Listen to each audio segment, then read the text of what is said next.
right. Welcome to the VW ID Talk podcast.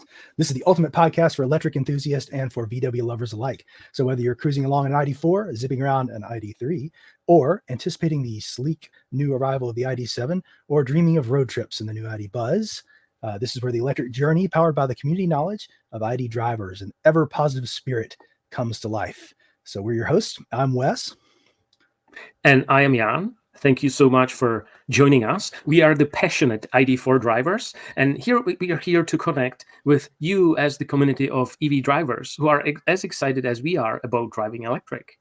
And this podcast is a complement to the VWIDtalk.com forum.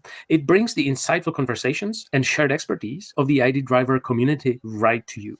All right, so from tech tips to road stories, the latest news to deep dives into the EV lifestyle, we've got it all. So buckle up, plug in, and join us on this electrifying journey with Volkswagen's ID family. We have a special guest, Chris from Battery Life. If you don't know Chris, we definitely encourage you to follow him on YouTube. We'll post the link in a minute. We have tons of questions for Chris because he already drove 2 ID cars of his own, but he tested every single model of any ID car. So you're really excited to talk to him. Thanks for having me. Our pleasure, Chris. So you started with the ID.3. Of course, we are congratulating you a big on the ID.7, but before we go there, let's start with your ID.3, which I think you called Walter. Yep. Tell us a little bit about why you decided to go electric, and potentially it was still an early stage of electromobility for Volkswagen. So just tell us a little bit more. I don't even know when, but I think 7 years ago, I started watching a few videos about electric cars, and I thought that looks great. It looks like a computer on wheels. I'm interested in the technology. And then I went to a Hyundai dealer, and drove an old Ioniq with the small battery. And I just drove off that parking lot, and I said, that's what I want to drive. That's my thing. And I then started to pay more and more attention to it and looked at other cars. And then around that time, Volkswagen revealed the concept which was called Neo. This car still is in Dresden at the transparent factory. You can look at it. It's all weird, but it is a bit the form of the ID.3, and I really like that. This is nice. It's not the gigantic SUVs that everyone else was making. Audi came with the e-tron, Tesla had the Model S and the Model X, and don't remember what else was around, but most of it were gigantic cars. And when I saw that ID.3, I thought this is great, and they did such interesting things for me. They started with the pre-booking. So not like, okay, you can now order the car. No, it was a pre-booking. At this day, at this time, you pay €1,000 and then you'll be one of the first to get this car. So I was online at work. I remember at work at this time, I said, go away, work this. Now I'm doing this. And for 2 hours or so, I couldn't get in. So many people ordered and pre-booked the car. And so I was one of the first on that first day who tried to get that car. And then luckily, very luckily, I got in contact with Volkswagen because they saw videos that I was so excited about the ID.3. And they said, hey, how about you want to be the first to get an ID.3? And I said, sure, I'm so gonna do that. And so they invited me to Dresden to the transparent factory for my delivery. It was a big hoopla, not hoopla, a big thing with the press. There was German television and everything. But I wasn't the first to get the car because there was someone else who was also selected to get the car extremely early. And he got his car in Wolfsburg, so the Volkswagen headquarters. And the Volkswagen official who gave him the car had to go away for a different appointment, and so they gave him the car earlier than me. So an hour or so. It wasn't still pretty close. Yeah, but for me it was such a big deal. I mean, I do my YouTube videos. I talk to myself. I talk to a few people sometimes. But on that day, I drove out with the ID.3 of the space where you get your new car. They have big screens there. It's all a big show. And I drove out, and then there were 30, 40 camera people and journalists there and taking pictures. And then with the microphone in my face, and I'm And then a minute later, I had to do a live interview with a German television, 3 or 4 questions, and she said, "Do you want to do a live interview?" And I was sure. And then, okay, these are the 3 questions. We're on in 2 minutes, and then all was quiet, and then she was just counting down, and then whoop, and I was It was an amazing day, and I mean, it's a weird date. It was September 11th, so yesterday, wow. 4 years ago. 9/11. Yesterday, 4 years ago on a Friday. I remember that. That was a great Wow. day for me. So I think a lot of us in the North American market are jealous because and maybe we shouldn't be because of your problems, but it seems like they've really improved the ID.3. And I've been a golf lover, so Americans went through a period where they didn't like hatchbacks, and I think in the last 15 years, people have started to rediscover their love affair with the hot hatch. Between the Honda Civic hatchback and the Golfs and the GTIs and the R32s. And I had a pair of TDI Golfs that we got into the modding and changed the nozzles and the fuel mapping, and it was so great. And I told Jan on our other podcast that we were able to run B100 biodiesel in it as well, which is great because we had local producers. But I think how would you compare? Is the ID.3 dimension-wise the same dimensions as a Golf? Is it smaller? Is it Lengthwise, it's almost the same, and width, but height, it's I think 10 centimeters higher because of the battery. But but it surely doesn't feel like an SUV. And for us, a hatchback is the normal car. Every young person who turns 18 drives a hatchback. We can drive cars when we're 18 here, and I had an Opel Corsa, so Vauxhall, and 99% have some Golf in some form, a Golf 3, 4, 5. I don't know what number we are at now, 8. So Golf or something like this. We have billions of hatchbacks. This is a normal car for us. An SUV, so this trend that SUVs drive around, this is the last 10 years, I would say, where more people are driving SUVs, but not young people. So when you drive an SUV, you have a kid, you're old. Yeah. And ID.3 was just it was just the perfect thing for me to start. And when you said horrible software or problems, I was the lucky one. I had the only problems I had were in the first 2 months. The software, yes, it's missing features, and sometimes there were error messages that didn't do anything. It was just it showed an error message, but you stopped the car, got out, got back in, and it was gone. This happened, but I know other cars who really the car didn't work. Everything turned dark. The whole screens turned off. They couldn't drive and stuff like this. I never had that. I was lucky. But as far as the driving experience, you think maybe the software was overblown. The problems were exaggerated. It seems like it was a pretty great car driving wise, right? Driving wise, the ID.3, and this is so what everyone is not aware of. An ID.3 drives as amazing almost as an ID.4, and then yes, the next step is the ID.7. But an ID.3 from the start drove amazing, and of course the people said it's a good driving car, but the software is lousy. And yes, again, features were missing, and in the beginning there were problems. And lucky for me, since when I ordered the car, I could say if I was leasing the car, and they told me you can get the car now in September, or you can wait till January. The difference is in January you will have a finished software, or you can use the software now. And if you get the car early, you get a software that's not finished, but the first 3 months you get for free for leasing. And I said, let's do that. I get the car early and I don't have to pay. Wow, that's awesome. So you started with the software version 1, is it? One something. I can't remember what it was. I think back in the day it didn't even show the number like it does now. Now you have an extra window that says ID software, and then in the middle it showed in the system information the software version, and now it's gone again. In the beginning it wasn't there too, but it wasn't. I remember the 2.0 or so I got after the second update, because in the beginning I got a lot of software updates at the dealer. I think not 1.5 months after I got the car, I got the first update that just fixed the airbag problem, which I didn't have. But a lot of cars got an airbag warning that the airbag is not working. But it was a false indication of that error, so there was no problem with it. And then they fixed it with a software update. And then I had the only problem, what I said before, that really bugged me and was a problem, and they fixed it with the next update, and this was the 12-volt battery problem.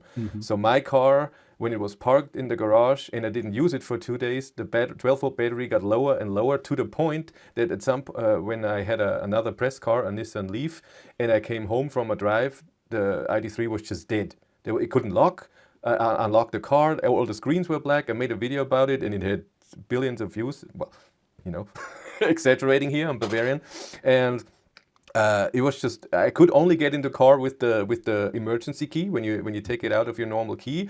And then I had to get a 12-volt booster and check something to the 12-volt battery, and then it worked again. And from that moment on, I just took a big care of the 12-volt battery, that doesn't get empty, and then I got the update where they finally put in that the 12-volt battery will be charged automatically even when the car is parked. And ironically, I had the same problem with my ID7 when I got it. Wow. Because they updated this, and the car does charge the 12-volt battery when the car is parked, but only if the car is awake. When the car goes to sleep, 12-volt battery will not be charged. And if something is draining the 12-volt battery and you have the car in the garage for 3 days, the difference is ID7, the battery can get low. It's fixed now too. The ID7 battery can get low, but it never gets empty. It prevents that. It turns off system of the system. Keyless entry doesn't work. The app doesn't work at some point. So I had it parked for a week, and after the first day, it told me in the app already 12-volt battery is low, but it never got empty. It always worked. I could always unlock with the key and drive. This is the difference.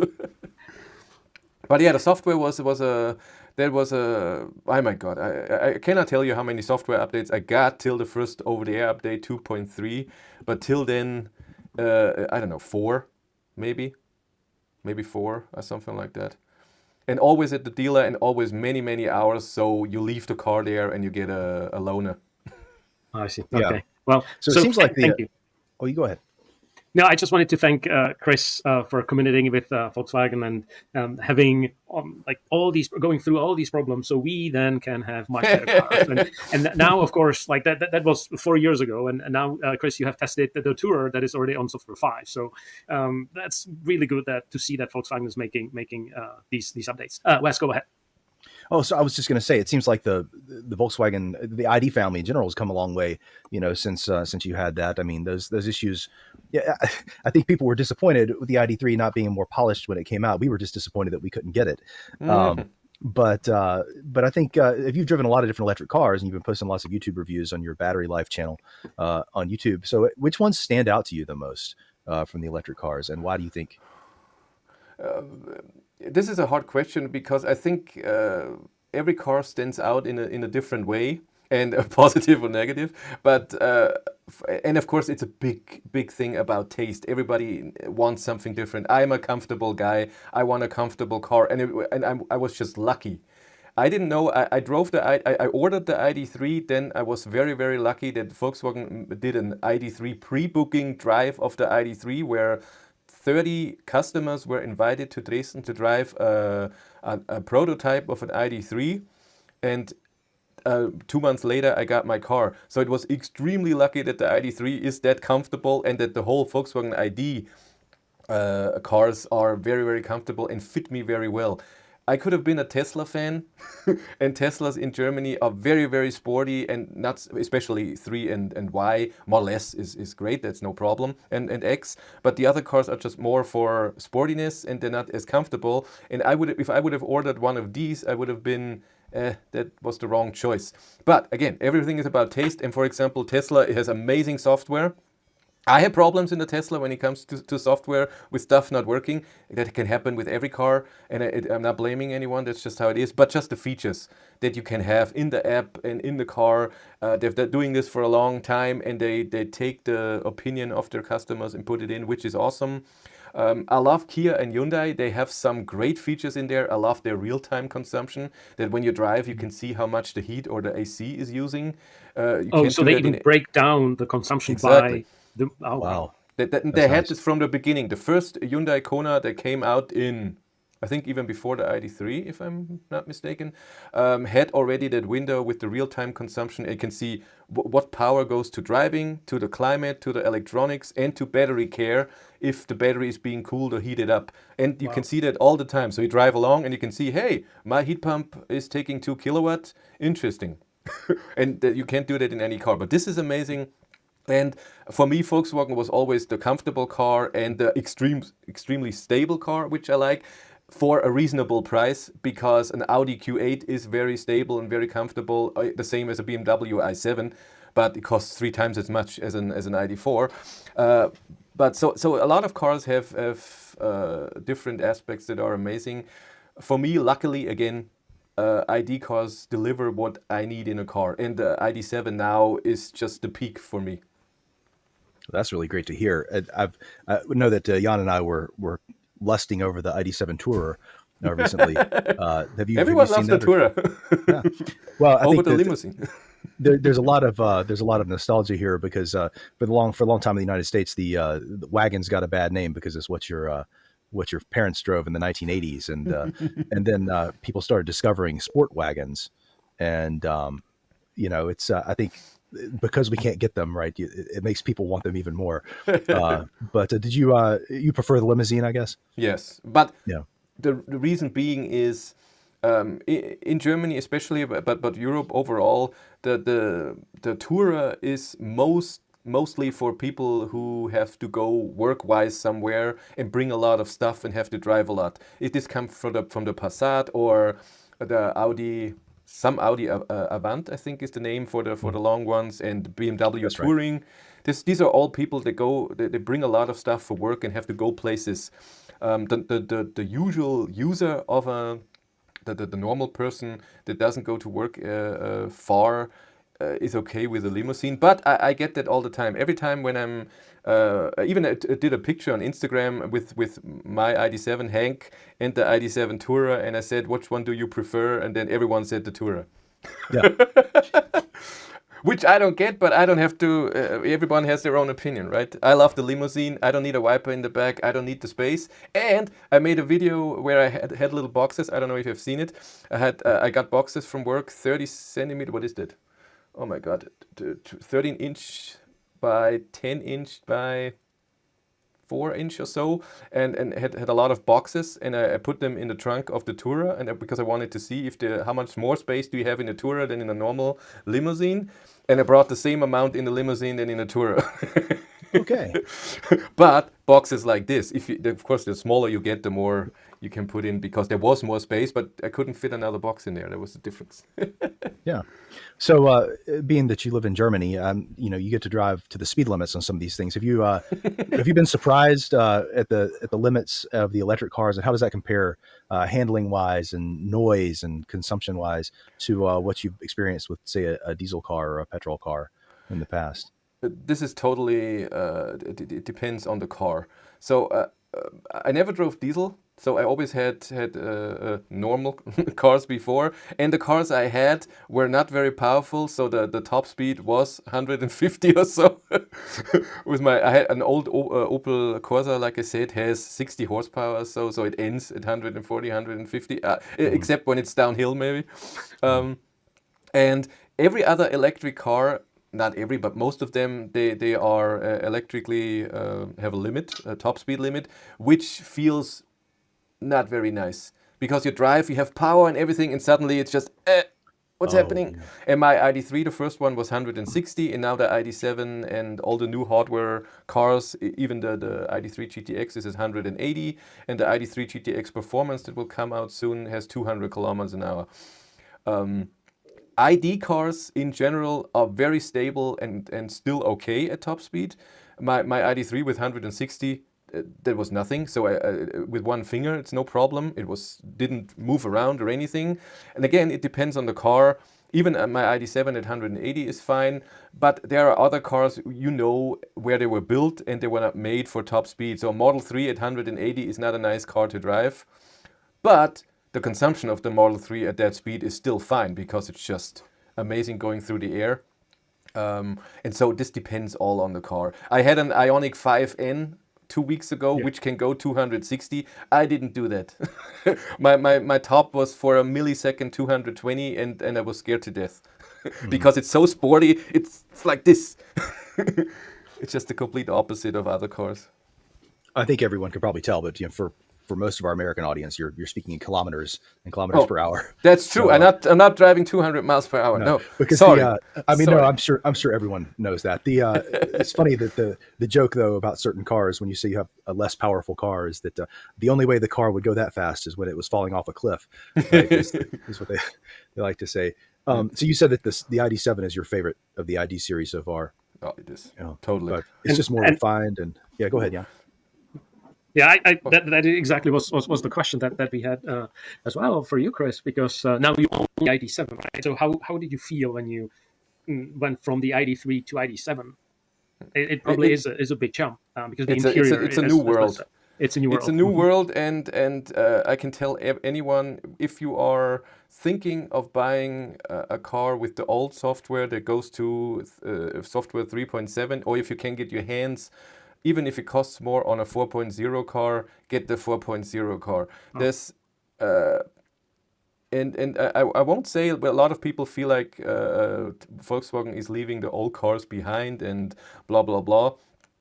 We don't get the updates, we don't get the things that the new cars get. But hello, the ID.3 is out for 3 years. When they change the hardware, and every phone changes hardware, computer change hardware, and then of course if the old hardware cannot support the new software, you just can't do it. And I got my car, the ID7, in December, so I already have it for 9 months, or almost 10, because it was middle of December. And it had 4.0 on, and I still have 4.0 on. So I didn't get any updates since then. I got a tiny update at the dealer, but it was for the 12-volt battery error. But I'm still at, maybe it's 4.01 or something, but I didn't get any over-the-air updates since. But still, 4.0 is awesome. And ID7 takes the whole ID line to the next level. And people never get that. I always get that comment on my videos. Why would you get an ID7? It's so expensive. Because in Germany, when you spec an ID4 the same as an ID7, I think it's €3,500 difference. What is that? $3,000 or something. And Wow, you might something like this. And you might say, hey, why would I pay more for less space? It's not as easy to get in and stuff like this. But it's not just that. An ID7, even if they have the same motor, by the way, in the same software, it's still 3,500 euros more, around that. But it's totally different. The suspension is even more comfortable. You feel you're in a luxury car. Again, it's not like a Rolls Royce or something, but for that price, extremely high comfort. The seats are amazing. I love those seats. The massage is just incredible. Yeah. You have no idea. So I was lucky. I was invited to drive an ID7. What was it? 9 months before I got my car at a press event in Spain, and I drove for 45 minutes. And I said, "This is my car. I want this." And there were so many reasons. From how did it drive? What can I see? What does the software do? I mean, preheating of the battery, navigating to preheat the battery, putting charging stations automatically in, have a button to preheat the battery, which was already amazing. And other things, and then they told me the specs, the range, the efficiency. I mean, ID7 is the longest car that you can get as a Volkswagen ID car, but it's also the most efficient. Even all the other cars, the ID.4, 5, 3, bus, they all have the new motor, but the ID7 is still the best, the drag coefficient, it has the least consumption, and I've seen it so many times. I've driven with the ID7 to Holland, to the Netherlands, with my wife, and we drove 140, 150, and the consumption was fine. We arrived at a charger, plugged in, went out, looked around. Oh, we can already go. So we charged for 10 minutes and drove another 200 kilometers. This was in March. It was in summer. No, this ID7 is exactly my thing, and it's awesome. It's great. That's a lot of the questions we were going to ask you. You just answered. But how much of that experience do you think is the new APP 550 motor?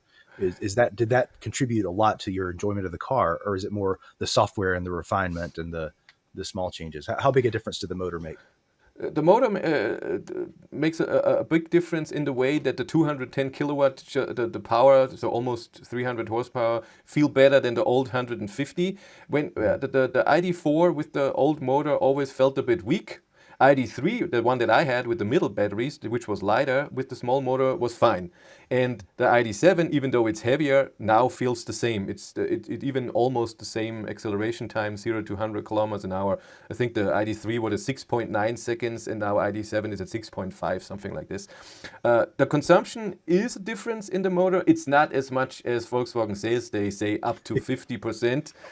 I have tested an old Skoda Enyaq against the new one. We had almost the same features in the car. I think the tires were a bit different, but I couldn't get a car that had the exact same specs. And the difference, I think, was 7 or 9%. I can't remember right now. I think it was 7, if I'm correct. So 7% at around 130 kilometers an hour on the highway. But this is something you just get. So without changing the car, you just get more power and also a more efficient motor. So that's the perfect update for a car that you can have. Yeah, Totally agree. Yeah, it seems. Totally agree.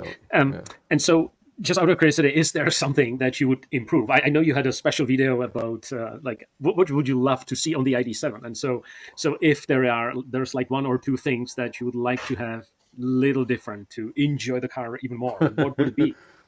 Well, before I always said it's a shame that in Volkswagen cars you cannot lock or unlock the car with the app, but that came with 5.0, even though it's a hassle to turn it on.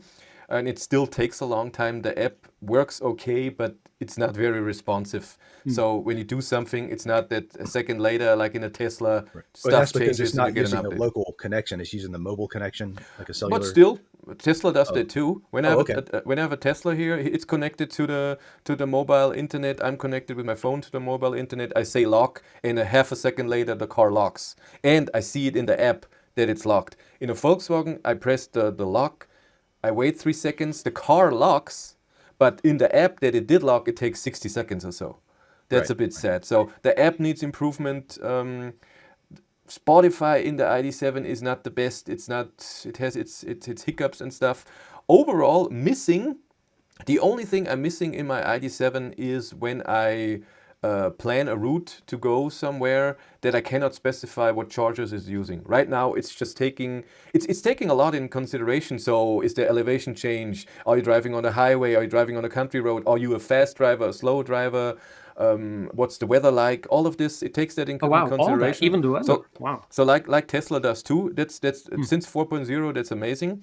But it just takes chargers that I would never use. So when I'm going on holidays, 7 hours to Italy, I'm not using a 150 kilowatt charger where there are 2 stalls. I want a charging hub with 10 chargers. So if it's busy, I can still get a charger, and I want a 300 kilowatt charger because ID.7 can charge with 190 kilowatt, and I want to use it.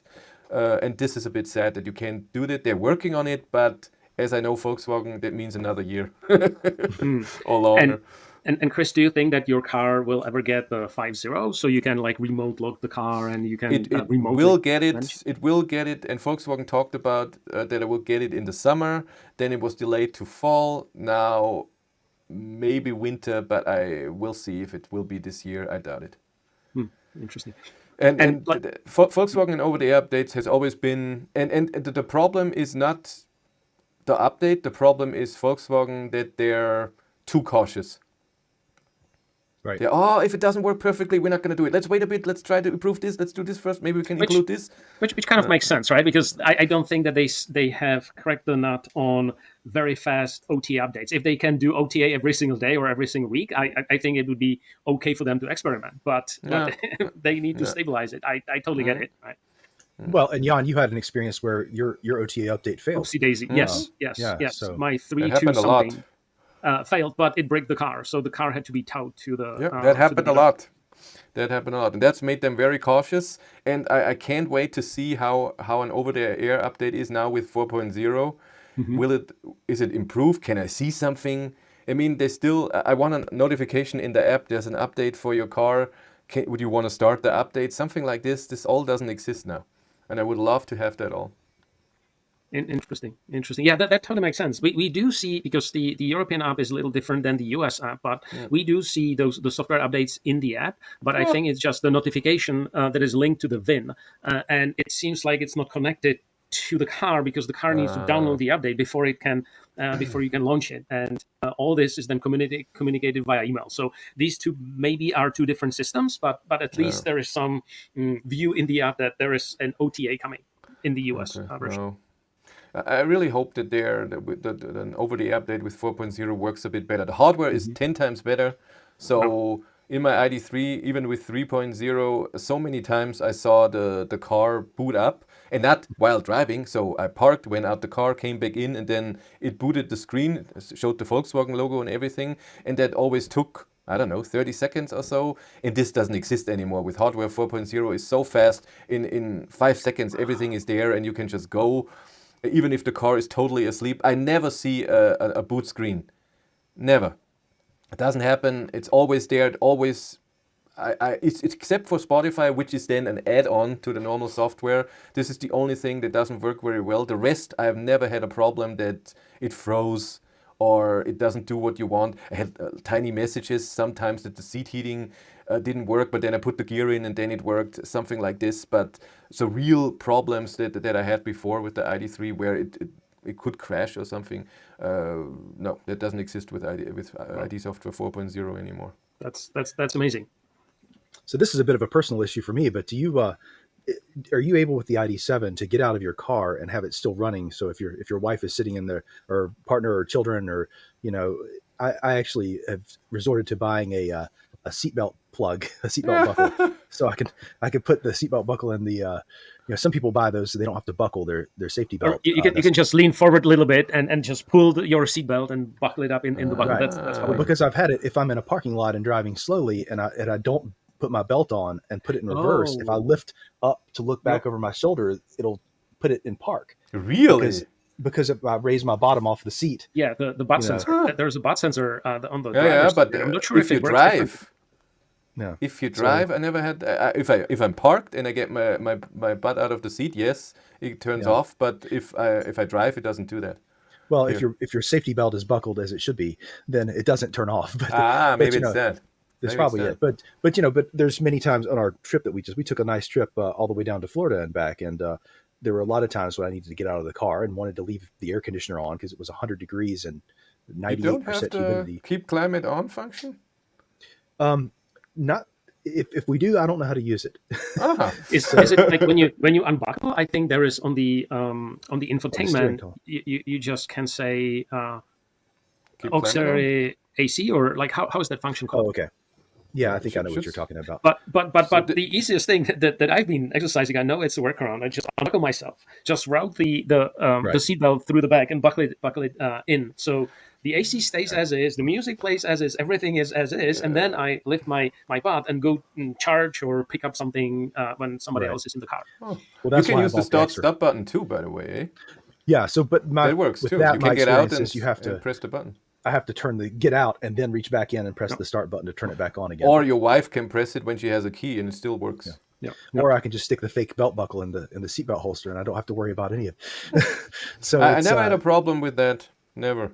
Yeah. Okay. That never bugged me that it turns off. When I find it better than with Kia and Hyundai, where you have to press the stop button to get the car running and turn it off. So many times I got out of an Ioniq or so and then closed the door and then it beeped at me. I didn't turn it off.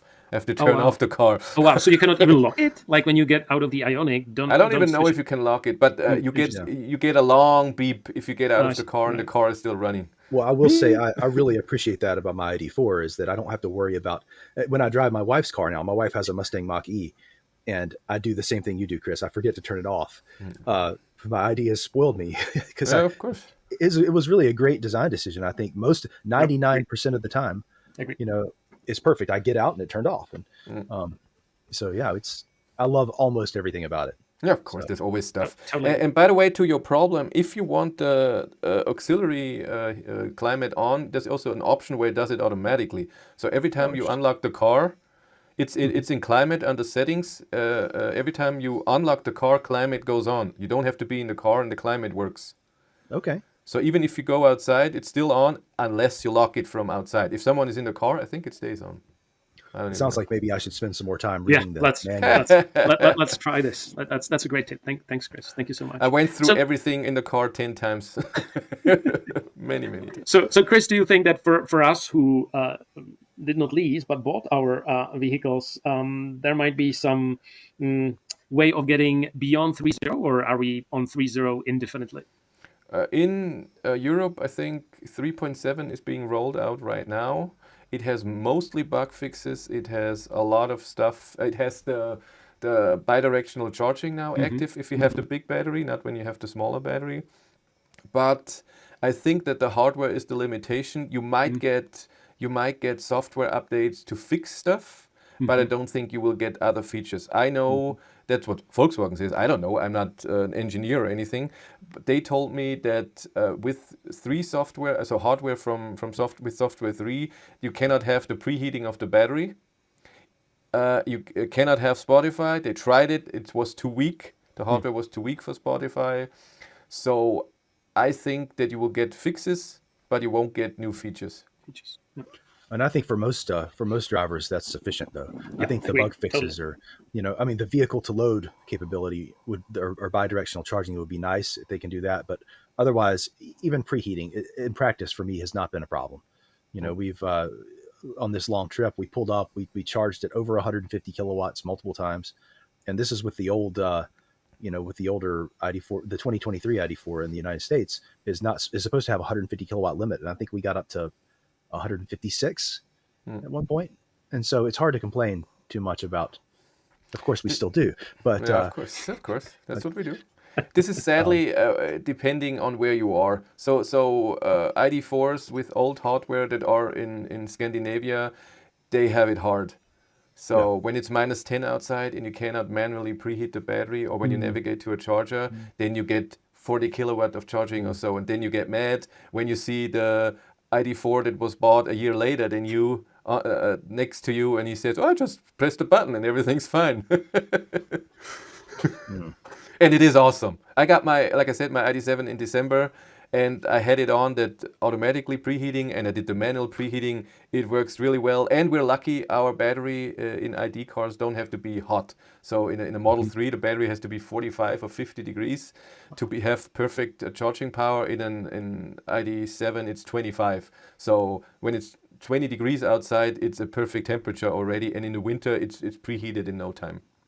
And by the way, if we don't have preheating, it doesn't mean that the battery doesn't charge. It does charge, but it charges a little slower from the beginning before it heats up internally. So it may seem that we are complaining.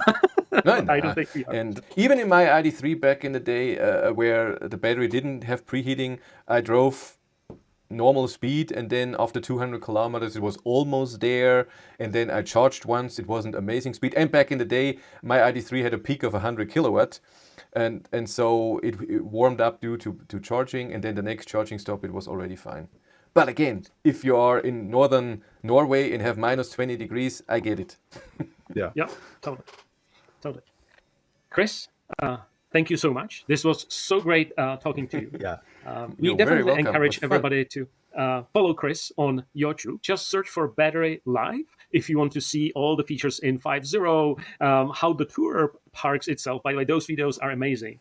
Awesome, so, Chris, thank you so much for building and making those videos. We totally appreciate it, because it takes a lot of time. And thank you so much for producing such a great content. It was great talking to you. Thank you. Amazing. Thank you for having me. All right. Well, that's all the time we have for today's episode. Thank you folks so much for joining us. Don't forget to subscribe to the channel. And if you're not already a member of the VW ID Talk forums, go ahead and join there. It's a wealth of information. And again, it's very supportive. Make sure you subscribe and stay tuned for the next episode. Thank you so much for watching and listening. Bye. Thank you.